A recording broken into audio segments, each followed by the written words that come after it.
And welcome, ladies and gentlemen, and welcome to my next Let's Play, which, as you can clearly see from the splash screen here, is a game everyone's done to death on YouTube, but I'm doing it anyway because I just want to do it. 2 is not my favorite in the series, but I like it quite a bit. And I do intend on doing all the different Megaman games at some point or another. I'm not in a particular rush to go through the series, but I do intend on doing each one eventually. Anyway, for this, I'm going to be playing on difficult mode instead of easy, because I just want to, and I'm playing this more like a walkthrough.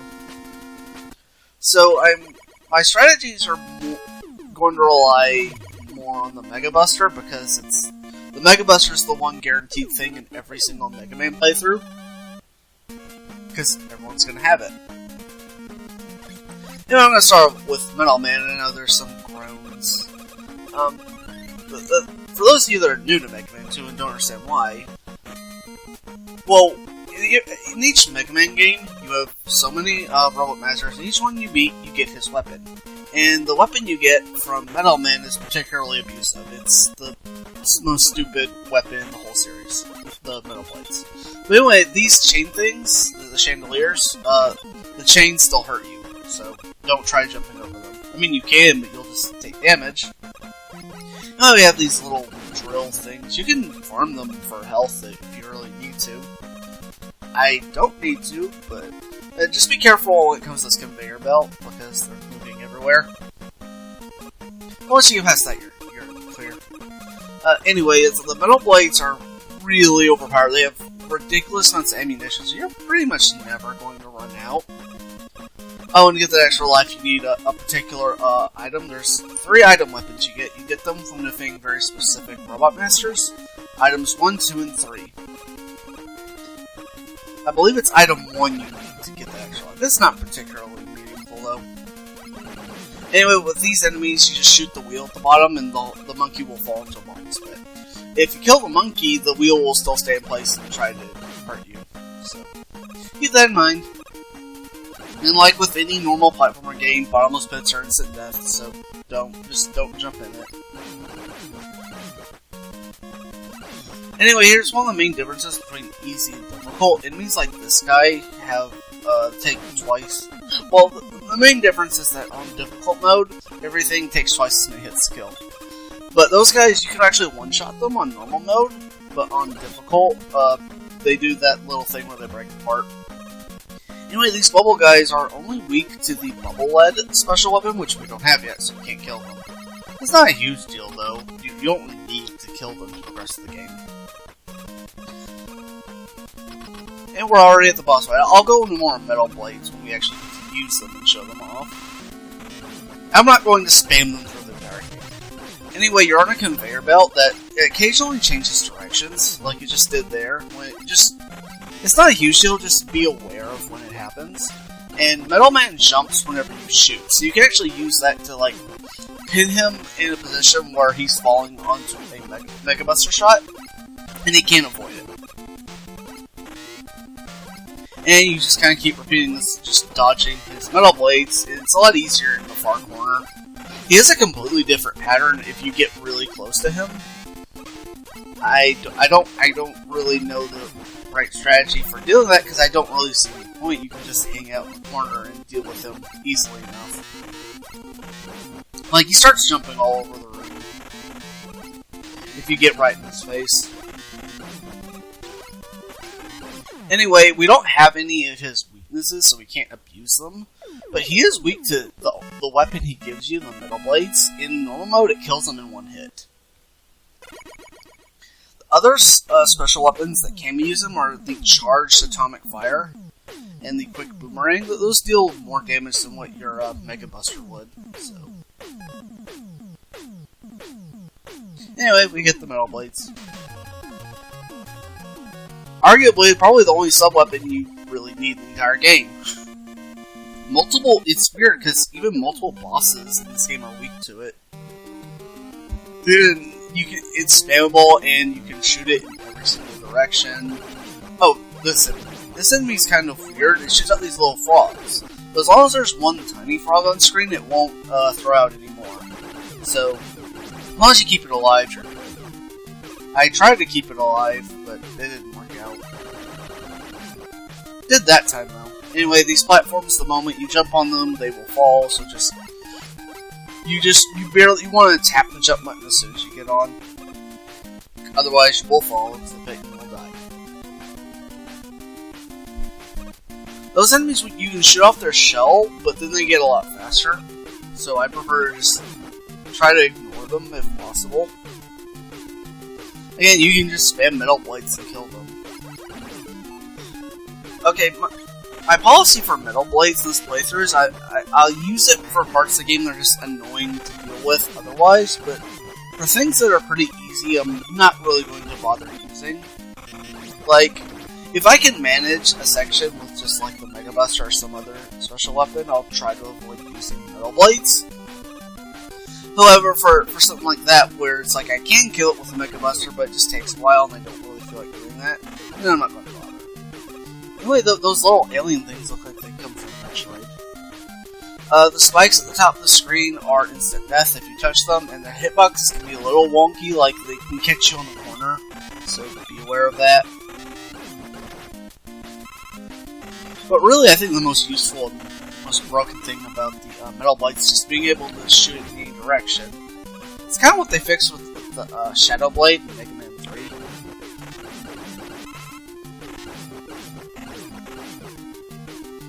I mean, Shadow Blade still wasn't as powerful overall. I was trying to get that frog to come over here, but it turned out it despawned, so not a huge deal. It was just something I wish I could have done. Also, water has a buoyancy effect, so you jump a lot higher in water than you do otherwise. Also, these crab enemies can come down on the paths that are where you will. If you get hit in those paths, you'll fall into the chasm and die. So don't do that. Just be aware. Like, don't just like jump right into a crab and fall in the pit and die. Anyway, we have Bubble Man. His weakness is obviously metal blades, but the quick boomerang and crash bomb actually do a decent amount of work if you have those but don't have metal blades. I guess if you are playing some really weird boss order, because that's the Megaman, you can pick any boss order you want. It's not particularly efficient to do certain orders, but you can do it. Anyway, whenever Bubble Man jumps, he always fires those bullets out. It's not terribly hard to dodge because of the buoyancy, because you can jump really high and maneuver yourself around. The bubbles hitboxes he also shoots out are kind of weird. This is one of the cases where I kind of wish I had the slide from Megaman 3 and onwards, because it just makes dodging that kind of thing so much easier. He's easy enough with the Megabuster, and yes, those are spikes at the top of the room, so if you get hit by those, you're dead.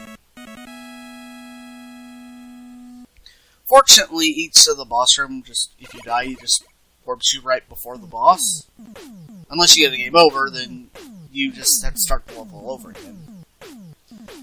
I don't mind that so much in this game, because the levels are really short.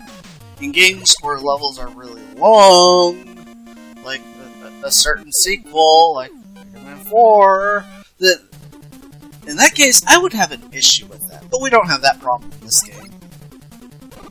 Yeah, I know, controversial opinions. Anyway, the weird part of my order is I'm doing Heatman next. What?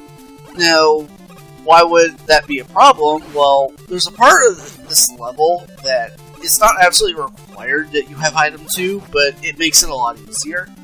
I don't need it specifically. If you're playing this game for the first time, I actually don't recommend you go to Heatman next. Wait until you beat Airman, so you can get item 2. Airman will be the first boss we fight in the next part, so... Anyway, like I said before, these guys are weak to the bubble light, nothing else, your Megabuster doesn't damage them. And we had these things in the first Megaman game, the appearing disappearing blocks, but they weren't a huge... There wasn't much emphasis on them, they just kind of existed in Iceman stage. I don't think the Wily stages had them.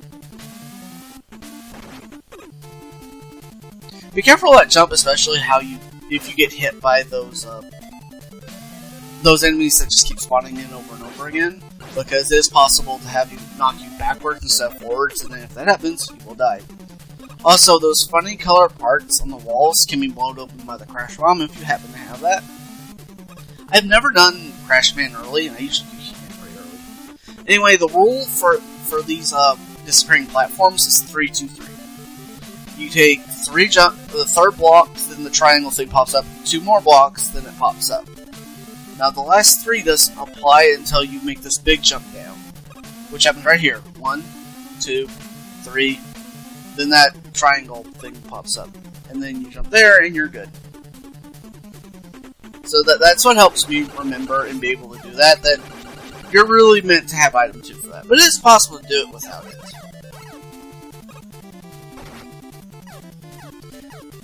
And getting access to Heatman's weapon allows us to defeat Woodman more easily, which lets us get item 1, which makes Airman stage a lot easier and quicker to go through, which is why I'm doing the order I'm doing it in.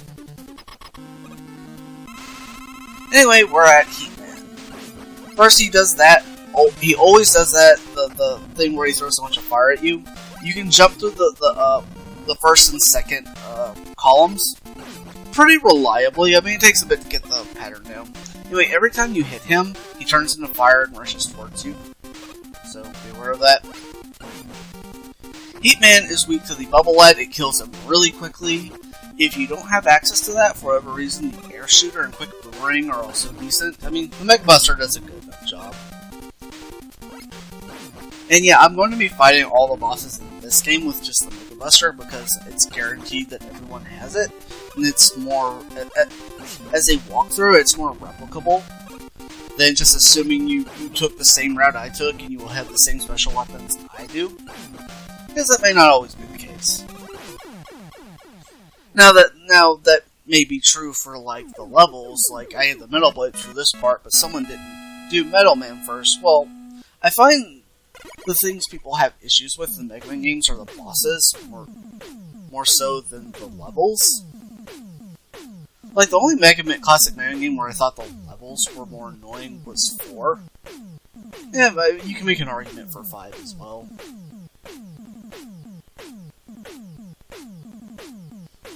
Anyways, Dr. Light is telling you have item 1, so woo! Like, the item 1, item 2, item 3, they're not offensive weapons, they're more utility. They just let you get to places you wouldn't be able to otherwise, but those places aren't really mandatory for completing the game, at least not until the Wily levels. But the Wily levels just assume you have everything, and there's no reason why you wouldn't. Because you have to beat every single boss to get to the Wily levels in the first place. Next, we're doing Woodman. I've heard some people saying that they do Woodman first, which I find peculiar, but I guess that can work. I feel like I prefer doing it this way because Woodman's level definitely feels like a good sort of mid-game level. I mean, it's got some interesting enemies and challenges in it. Like these things, I believe they're called hot dogs. They throw out fire at you. It's a pretty basic pattern. You can use metal blades to kill them faster, but I just figured I'd do it with the Megabuster, because why not? Now the second time's a little trickier. It's like, I've tried jumping like directly in front of him, but I usually get hit when I do that. I don't know, maybe the hitboxes on the fire is just weird. But like this, I pretty reliably don't get hit. Now the third time I want to stay in one position here, like just jump up in the air constantly. The pattern for like recognizing the fire cell, it's faster than it looks. But once you get it down, it's not too hard.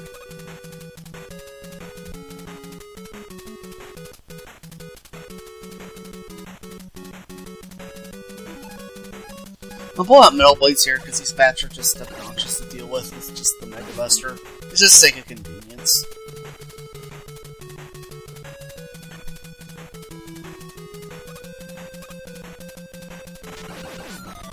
Anyway, these monkey enemies, if you get close enough, they'll jump on the platform and they'll just start attacking you, and they're really annoying to deal with.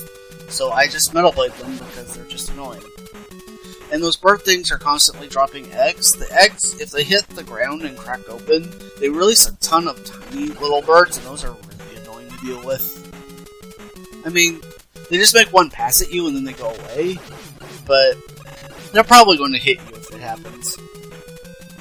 Though, it is a good way of getting lots of ammo and health, so that is a thing. Now, for this last part here, I always find with the chickens, I always turn left at that part, and they always jump over me. So, I think they can be killed, but I usually don't bother with it, because there's no reason to. I can dodge them easily enough. Anyway, we're doing the last boss of this part, Woodman. Woodman is primarily weak to the charged atomic fire, but metal blades are surprisingly decent against him, and I think the air shooter does respectable damage as well. Anyway, as far as strategy goes, Woodman will constantly be jumping towards you after he throws his leaf shield at you. The hitbox on the leaf shield itself and those leaves is really weird. It doesn't seem to be consistent for me. It is possible to run underneath them like I did, but I don't recommend it. You're probably better off just tanking, because that's actually really hard to do. Anyway, that's all for this part of Mega Man 2. I'll see you guys next time.